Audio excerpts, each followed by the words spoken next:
Hey everyone, it is Tasha here from Namastasha. I just wanted to make a video about diet and how that's been helping me to heal from interstitial cystitis and IBS.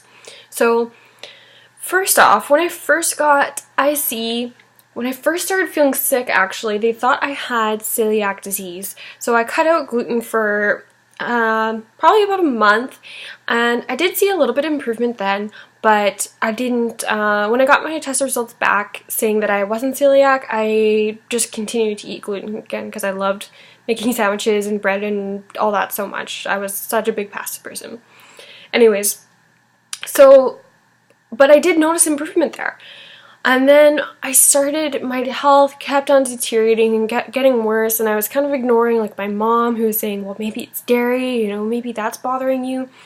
And it wasn't until I went to a naturopath who diagnosed me with IC and helped me out with all the other issues I was going with at the time, that she told me to cut out dairy. And that has been huge for cutting down on inflammation in my body. And what ended up happening is she suggested doing an elimination diet, or getting an IgG food sensitivity test. So the IgG food sensitivity test is good because with normal allergies, like I've gotten allergy testing done just a few months ago actually, and nothing showed up on that. So this kind of tells you what a delayed reaction would be, so maybe 2 or 3 days later, causing inflammation in your body. And when I was first sick, I just couldn't even honestly fathom doing an elimination diet. I was taking 4 courses in the lab, I was working part-time, and I was so ill that it was hard to think straight. It was so bad. So to me, an elimination diet just seemed too overwhelming, and luckily my parents paid for my naturopath and paid for the IgG food sensitivity test. Thank you, parents. And what came back was, yes, dairy was a big thing for me, except for goat milk, and brewer's yeast. So it was like beer, certain yeast in products. So I cut out some processed foods then, which definitely helped. And it wasn't until, I started to feel a little bit better, but about 6 months in, I started hearing lots about raw vegan. Raw vegan helping a few people to heal from interstitial cystitis, raw vegan helping in so many other ways, and just hearing testimonials of people, not even with IC, but just being able to get better through raw foods. And I thought to myself, man, there's no way I am going raw vegan. I'm not being that extreme. I cannot do it. All this kind of stuff, telling myself that's the last resort. That's what I'm only going to if, I really feel like I'm not healing in other aspects, in other ways, because I figured there was some sort of treatment out there that was going to help me. And so what ended up happening is I went vegetarian in around March. So I was getting sick in September, October, saw my naturopath in November, IgG food sensitivity test in December, and then end of March was, later on was when I went vegetarian. And then eventually what I did is the month of May, I challenged myself to 1 month of fully raw vegan. And that was the best thing I could have done for myself, honestly. I mean, it was difficult because I was thinking I need to make these gourmet meals, and I need to be making something different all the time instead of keeping it simple. And so I was always in the kitchen. I was always making something, smoothies, juices, whole bunch of different meals. And the second week into that diet, I ended up having no pain. I no bladder presence that you get with interstitial cystitis, where you feel it when you move, you can feel your bladder and stuff. And it was just phenomenal. I was dancing and on top of the world, and this is the best day of my life. And finally finding a key, I thought that would last, right? But then what ended up happening is on my 3rd week of the fully raw diet, I found out about candida from my naturopath. So I ended up I finished the fully raw month, but I ended up going on the anti-candida diet after that. So I feel like I kind of got derailed from how good I was feeling to, okay, let's do this, and we're cutting out all sugars, and like no maple syrup, no raw honeys that sometimes raw vegans will have, even though that's technically not vegan, the honey, but and going no yeast at all, which I already had cut out a lot of that from the brewer's yeast anyway, so it wasn't that hard, but really lowering my intake of fruits. And that was such a key thing. Like, I love fruits, and I definitely had issues, or I mean not issues, but lots of, it just didn't seem right to me. That's what I think I'm trying to say, is that it didn't feel right in my heart that this was like a lifelong diet, or like this was right for me. And the anti-candida diet, I guess, technically isn't meant to be a full like lifestyle thing, because who cannot eat fruit? It's just so delicious and good for you, and unless you have problems with like fructose breakdown and absorption, then fruits are like a great detoxifying, antioxidant, water-rich food. Anyways, I continued with the candida diet for a few months, so probably about mid-May, along with the raw vegan, and then June anti-candida to July, August, and then around September and into September, I was kind of feeling lost with diet. I was like, what do I do? Do I keep on going with this? I'm not feeling like I'm getting improvements in the way that I want to. And not feeling the way I did when I first did that fully raw month.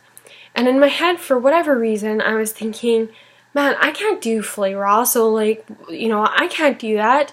And I wasn't even thinking, man, why don't I just try to be mostly raw, or do it just to the best of my ability, or make it more simple, because I just couldn't. I couldn't wrap my head around it, and I don't know why. And then that's when my skin got really bad, is in September. After that, probably because I got leaky gut from uprooting some of the candida. But then I did the paleo diet for 3 weeks, like the Whole30 challenge. And that was probably like the worst thing I've ever done for myself, was having that much meat all the time. Again, even though I was eating good meats, like organic, grass-fed, so they were good, but not for me. And I think it was after I ate a steak for the first time in months that I was, it just burned me. It felt like I was burning on the inside from, my stomach acids not being able to break it down properly, or just working overtime, and my intestines having trouble digesting everything and breaking it all down, and then my bladder too, just like, it just wasn't right, and I felt in my heart it wasn't right. So I was like, oh my god, I'm so lost. And then I found Montreal Healthy Girl, or Brittany Auerbach, and I had an appointment with her because my other naturopath was still, she was the one who actually kind of encouraged me to do the paleo diet, saying that it was really good for hormone balancing and stuff like that, which maybe it is, and maybe it's good for some people, but and it's good because it does cut out some a lot of processed foods, but it just wasn't right for me. So I talked to Brittany and told her about my whole diet history, and she got me on a high raw plant-based diet. So I eat 70 to 90% raw. Some days I eat fully raw, if like I've done it by accident, just because I'm like, this is what I feel like today, and I accidentally eat that way, and which is awesome. And it's super simple. The majority, what a typical day would look like for me is I get up in the morning, drink a glass of lemon water, and if you have IC and lemons are an issue for you, then start small. Like, you don't have to have a lot. I know when I first started drinking lemon water, I didn't feel like the best from having it, and I kind of was like, maybe this is bugging my bladder a bit, but I didn't know, for sure. And you know, from what I know now, it's drawing toxins out of the body, so it's gonna, maybe it will hurt a bit, but it's not because it's burning your bladder, it's because it's trying to alkalize it, and it's an astringent. The lemons, fruits are astringent, so they're pulling the toxins out of you. So, I mean, don't go too hard too fast, because you're gonna feel like shit if you do, but just eat, you know, have a little bit. And so that's what I'm doing, is a glass of lemon water in the morning, and then I make a homemade matcha latte, and matcha has 10 times the amount of antioxidants as a cup of green tea. It has chlorophyll, and which is like a good plant protein, and it's just good for you. So, and I found that since I was a huge coffee drinker before, I was a coffee addict, and they say if you actually like coffee, then you're able to drink it black. And I drink mine like double before, double sugar, double cream, and I still like coffee black. Like, now that I'm over the dairy and I'm detoxed of the sugar, like, I still like it, and I can't help it. But I know it's not good for me. I know it's not good for my adrenal glands. So I have the matcha lattes. I make my own homemade oat milk, and sometimes my own homemade almond milk, and it's super easy to make. And then I have it's fresh, it's free of chemicals. So anyways, I'm getting off track and telling you way more about this other stuff. So I have the 1 glass of lemon water in the morning, the homemade matcha latte, and then I'll have either or both, a fresh pressed juice that I make myself, or a green smoothie. So I have a couple different recipes, and I can share those with you guys if you want to hear about them. But I'll do those 2 things in the morning, and that's kind of my breakfast. So I have a really liquid breakfast, and it helps with my digestion. There's not a lot of fats for me that are maybe difficult for me to break down. And then for lunch, or sometimes also I'll mention that if I'm still hungry, then I'll eat, if I just have the juice, for example, I'll have a banana, or I'll have an apple, or I'll have, you know, whatever my body's feeling like. I will feed myself. I'm not starving on this diet. And then for lunch, I have a really, really big green salad with my own homemade dressing, and it is absolutely delicious. I am so used to eating salads now, and I absolutely love it. So I do have that quite often. And sometimes I eat 2 salads, because if I'm really hungry, I feel like having more. I love it so much that I will have more. And then around the afternoon, I will have some nuts, so some Brinjal nuts, and maybe I'll have some cashews or almonds if I feel like it. I don't usually eat too many of those.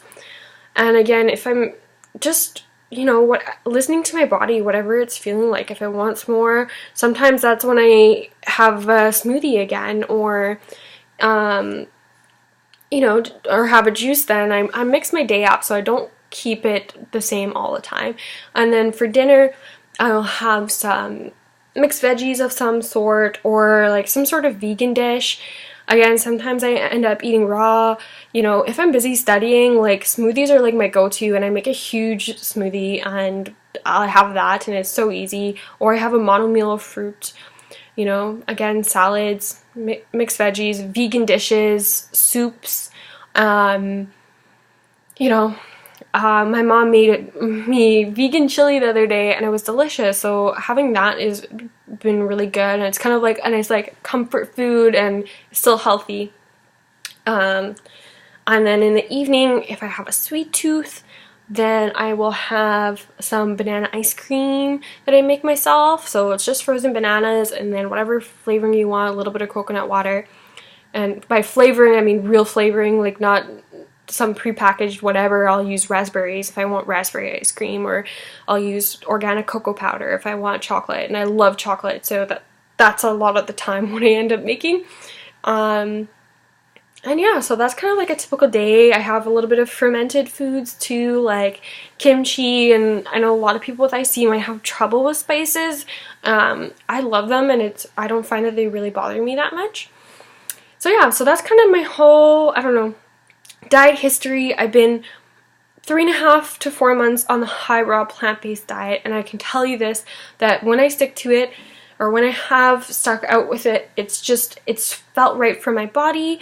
I feel like I'm getting the proper energy, and it's just, like, I know in my heart that it's right for me, and I don't really like flare like I did. So I have flared twice so far, and the one time, I believe, like the one time I did, I think it was more of an emotional thing that was going on around my period and a lot of releasing of energy and stuff like that.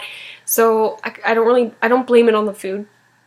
I went through the whole Christmas having some cheats here and there, still eating pretty clean though, and I didn't flare from the foods. I had some booze and I didn't flare from that. But when I did, in the beginning of January, I did drink at a staff party, and drinking that much alcohol definitely affected me for a few weeks because it was just too much, and I just kept on sticking it out with diet and doing, you know, some stuff that when I'm in a flare I'll do, like drinking baking soda water or more turmeric or this and that, anti-inflammatories type stuff. So now it's been a few weeks since then, and I'm much better and feeling like I'm back on track and getting to where I need to be. So that's the whole story for you and what's felt right for me. I feel like this high raw plant-based diet is fantastic and it really works for me. And it's something that I'm going to keep up, you know, throughout the rest of my life. I feel like I can do this. It's something that I need to feel healthy regardless of the disease that I've had in my body or I'm having. And I just can't stress enough how much that I feel like this is synergy. Like it's on the right level for me to eat this way. Because when I did, overall, I've done cut out dairy, avoided processed foods, cut down sugar, so I only have sugar from fruits, a little bit of maple syrup when I make my matcha lattes or raw honey. Then I went vegetarian, then I went raw vegan for a bit, then I did the anti-candida diet, then I tried paleo for 3 weeks, and really switching it up all that much isn't that great, but now I think it does take time for every person to feel what's right for their body. So maybe paleo is right for you, maybe raw vegan fully is right for you, or maybe just high raw plant-based, or you gotta find what works for you and what complements your body. What's going to be the most healing is, again, whole foods, plant-based, and I just truly believe that in my heart, that avoiding processed foods is the key, and animal products aren't that great for you. So if you do have them in moderation. Obviously some people are going to have different opinions on that, and that is totally cool. I respect that, but I'm just telling everybody what has worked for me. Anyways, I'm wishing you guys a wonderful weekend and lots of love. I will see you next time.